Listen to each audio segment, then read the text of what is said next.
ওরে জ্বালা রে জ্বালা, রিয়াল মাদ্রিদ ফ্যানদের মনে জ্বালা।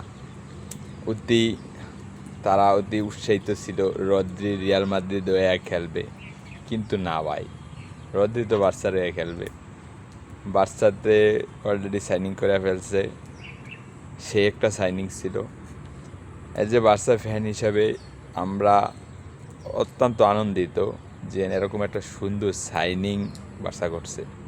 একদিকে রদ্রি ফেদ্রি দুইজনের একসাথে যে কম্পিটিশন, ওটাও সেই। তো যে বার্সা ফ্যান হিসাবে আমি বার্সেলোনার যেই ম্যানেজমেন্ট আছে তাদেরকেও ধন্যবাদ দিতেই চাই, দেওয়ার যোগ্য তারা, কারণ এত ভালো একটা সাইনিং তারা করতে পারছে। রিয়াল মাদ্রিদের একটু হতাশ হওয়ারই কথা, কারণ তারা নিতে চাইছে ভাই, পারে নাই। তো আমাদের দ্বিতীয় সাইনিংটা দরকার। আরেকটা সাইনিং আছে আমাদের, আলভারেজ সাইনিংটা যদি হয়ে যায়, ও ভাই এবার বার্সারে আটকাবে কারা? বার্সারা আটকার মতন কোনো টিমই থাকবে না। আলভারেজ সাইনিংটা ঝুলতেছে 50%, 50-50, দেখা যাক কি হয়। একদিন কোনো সারপ্রাইজ পাবে, আলভারেজরেও আমরা বার্সাতে দেখতে পারি যে কোনো সময়, যে কোনো কিছুর বিনিময়ে হইলেও আলভারেজকে আমরা বার্সা দেখতেই পারি।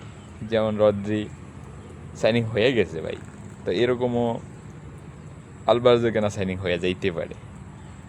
তো বার্সা ফ্যান হিসাবে আমরা অত্যন্ত আনন্দিত এবং খুশি। আমরা তো পুরো এক্সাইটেড আছি, আমরা তাদেরকে একসাথে মাঠে দেখব, সেই খেলা হবে সেই। কালকের ম্যাচটা দেখলাম, তাও অনেক ভালোই খেলছে। কালকে যে ম্যাচটা হয়েছে বার্সেলোনাদের, লামিন ইয়ামাল গোল দিছে ভাই, দেখার মতো ছিল, অনেক ভালো খেলছে ভাই। বার্সা এবারও লা লিগা উইন হবে এবং আমাদের চ্যাম্পিয়ন লিগ, যে অধরা চ্যাম্পিয়ন লিগ, এবার ইনশাল্লাহ বার্সাই নেবে। আশা করি এবার বার্সেলোনা ভালো কিছু একটা দিবে, চ্যাম্পিয়ন লিগে ভালো একটা পারফরমেন্স দেখাইবে এবং চ্যাম্পিয়ন লিগ টাইটেল এবার আমাদেরই হবে ইনশাআল্লাহ। বার্সেলোনা টাইটেল জিতবে, দোয়া করেন এবং সবাই সাপোর্ট করেন। আর রিয়াল মাদ্রিদ ফ্যানদের জন্য একটাই কথা, কোনো লাভ নাই, কোনো দিকে তাকায়ও না ভাই। বার্সা যেদিকে তাকায় ওটা তারা নিয়েই সারে, দেখো। এটাই হলো বাস্তবতা।